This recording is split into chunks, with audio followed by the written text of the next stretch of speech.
देखंतु ये आम समस्त ओडिशावासी गर्व और गौरवर विषय। देशर प्रधानमंत्री एक तो ओडिशा को गौरवान्वित करिसेंती विगत 10 वर्ष भितर जो भली भाव ओडियांकर महिमा मंडित ये केभे हेई नथिला।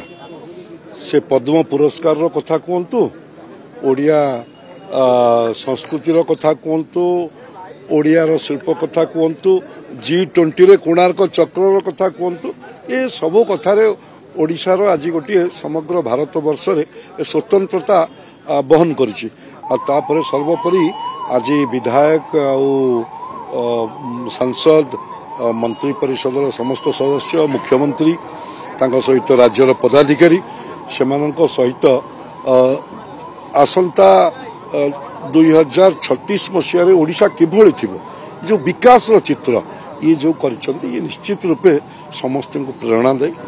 आगामी दिन में ये ओडिशार विकास को चौमुखी विकास को आगु नब एभली प्रेरणा दायी कथा रखिछन। 2036 जेतबळे ओडिया भाषा भित्तिक राज्य 100 वर्ष पूर्ति करुथिबो सेतबळे ओडिशार कोभली विकास हब से कथा को आम समस्त पाखरे तार गोटे ब्लू प्रिंट थोइले ये निश्चित रूपे समस्त को प्रेरणा दब।